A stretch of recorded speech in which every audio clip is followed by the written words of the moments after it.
سنت کی بارگاہ میں عرض یہ ہے کہ اگر کسی سید زادی کے پاس کپڑے نہ ہو اور وہ کسی سے کہے کہ اپنے پرانے کپڑے ہمیں دے دیں، تو اس کو کپڑے اگر پرانے دے دیں، نئے کی استطاعت نہ ہو، تو اس کو پرانے کپڑے دینا بے ادبی تو نہیں ہوگی؟ جائز تو ہو جائے گا، کوئی حرج نہیں دینے میں، تاہم یہ کہ وہ ضمیر کی بات ہے کہ آدمی سوچے کہ اپنا جیسے کوئی پیر صاحب ہوں، پیر صاحب کو کوئی چیز چاہیے تو آپ کیا اپنا اتارا دیں گے اس کو یا نیا لا کے دیں گے؟ مثال دی میں نے، تو پیر سارے پیر ایک طرف، انہیں ان مانو کر رسول اللہ صلی اللہ علیہ وسلم کا بیٹا ایک طرف ہے نا، تو یوں سید زادوں کی اپنی مطلب اہمیت ہے. اور اسی طرح علماء جو ہے نا، یہ ہمیشہ یاد رکھے گا کہ عالم دین جو ہے نا وہ غیر عالم سید سے افضل ہوتا ہے. کوئی یہ نہ سمجھے کہ مطلب یہ کہ اب سید ہے تو وہ علماء سے بھی افضل، مشائخ، پیروں کا میرے منہ سے نکلا لیکن میں توجہ گئی میری کہ پیر کامل وہی ہوتا ہے جو عالم بھی ہو. عالم نہیں ہے تو پیر بن ہی نہیں سکتا، اس کا مرید ہونا ہی جائز نہیں ہے. تو 4 شرطیں ہیں پیر کی کہ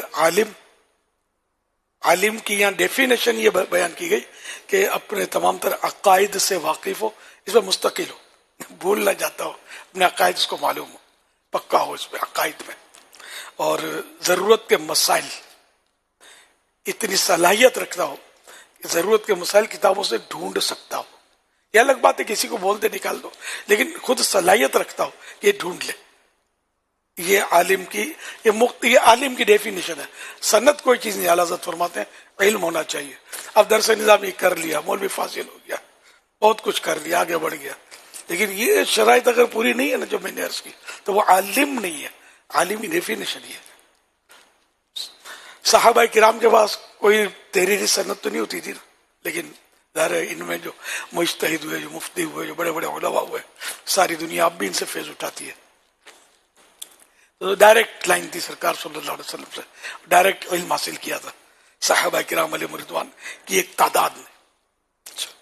تو بہرحال یہ کہ پیر اگر واقعی پیر طریقت ہے، کامل پیر ہے، تو ایک شرط تو یہ عالم، دوسرا ہے کہ سنی پکا ہو، صحیح العقیدہ، کہیں بھی کسی بھی طرح اس کی کمزوری عقیدے میں نہ ہو.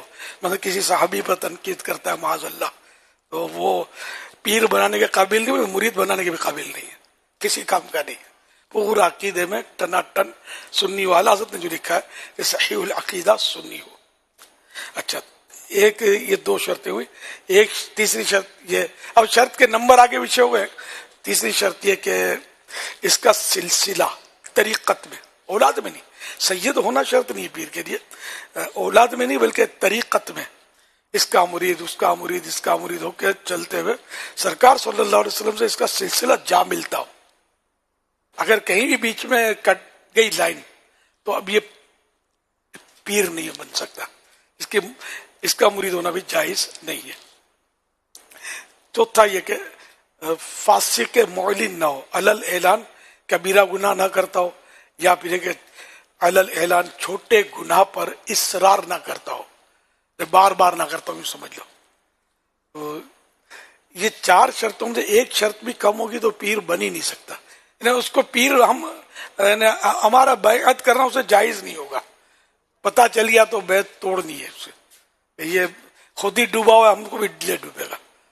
ظاہر ہے کہ پیر تو وہ نا کہ جو خود باعمل ہوگا تو ہم باعمل بنائے گا نا.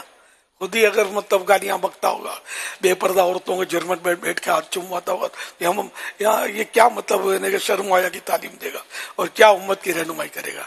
یا گناہ کرتا ہو، بیٹھے بیٹھے نمازیں قضا کر دیتا ہو، جماعتیں چھوڑ دیتا ہو بلا اجازت شرعی، گالیاں بکتا ہو، جیسے بعض جگہ اس طرح کا بھی سنا جاتا ہے، اللہ بہتر جانے.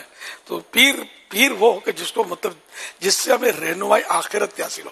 ہم لوگ پیر بناتے ہیں اس لیے کہ دنیا کا مسئلے حل ہو جائے، ذرا پلاٹ کے کاغذات اٹکے تو پیر صاحب یہ دلا دیں تو وہ ذرا تنگ دستی سے دور ہو جائے، تو بانڈ کھل جائے. یہ بھی ہے. مطلب پیر اس لیے نہیں ہے، پیر ہمیں آخرت کی منزلیں ہیں. دنیا کے پلاٹ کیا کر رہے ہیں یار، یہ تو ویسے ہاتھ کا میلے لوگ پا ہی لیتے ہیں نا. ہمیں پیر جنت دلائے گا. جنت کا محل رقم سے نہیں ملتا، دولت سے نہیں ملتا، ٹیکنک سے نہیں ملتا، اللہ کی عنایت سے ملتا ہے. تو پیر اس میں ہمارا ممد و معاون ہوتا ہے کہ وہ اللہ پاک کی بارگاہ میں ہم کو پہنچائے. پیر ہمیشہ پکڑنا چاہیے آخرت کے لیے، دنیا کے فائدوں کے لیے نہیں. اب تعویذ، دھاگا، جن اتارنا، جادو کا توڑ کرنا، یہ پیروں کا کام رہ گیا ہے. یہ پیر میں ہونا ضروری ہے، صرف پیر صاحب یہ کریں گے. حالانکہ یہ بابا جی بھی کرتے ہیں، غیر مسلم بھی یہ علاج کر رہے ہوتے ہیں.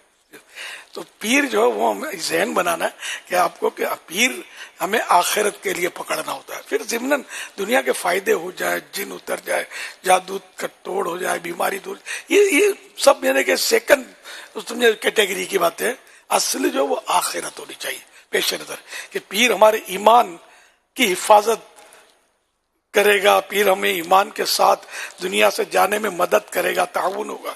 یہ تعاون سے وہ دعا کرے گا، ورنہ حقیقت میں تو کس کا کیسا خاتمہ ہوگا کسی کو ہم میں سے پتہ نہیں ہوتا. ہم سب دعا ہی کرتے ہیں کہ اللہ ہمارا ایمان پر خاتمہ کر. تو اپنے وابستگان سے ماں باپ اپنی اولاد کے لیے یہی دعا کریں، اولاد ماں باپ کے لیے کریں. تو اس لیے مرتے گئے پیر تعاون کرے گا، مدد کرے گا. یا مراد اس طرح کہ وہ دعا کرے گا اللہ پاک سے.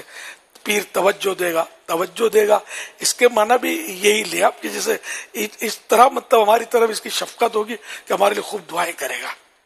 اور توجہ سے کیا مطلب دعا، اصل جو ہے وہ دعا ہی ہے. دعا سلاح المؤمن، سارے نبیوں نے دعائیں مانگی ہیں، صحابہ کرام نے دعائیں مانگی ہیں، اولیاء کرام نے دعائیں مانگی ہیں. ایک ہم لوگ ہیں کہ دعا میں کوتاہی کرتے ہیں، سستی کرتے ہیں. اللہ پاک سے عرض کرتے ہیں، یعنی اللہ پاک وہ ہے کہ جس پر کوئی شک ہی نہیں کہ وہ نہیں دے سکتا، وہ دے ہی سکتا ہے اور عطا فرماتا ہے. خود فرماتا ہے ادعونی استجب لکم، مجھ سے دعا مانگو میں قبول فرماؤں گا. مانگنے والا چاہیے. یا اللہ ہمارا ایمان سلامت رکھنا، برے خاتمے سے بچانا، اور جنت الفردوس میں اپنے پیارے حبیب صلی اللہ علیہ وسلم کے قدموں میں بسانا. اللہم آمین. بجاہ خاتم النبیین صلی اللہ تعالی علیہ وآلہ وسلم. صلو علی الحبیب صلی اللہ علی محمد.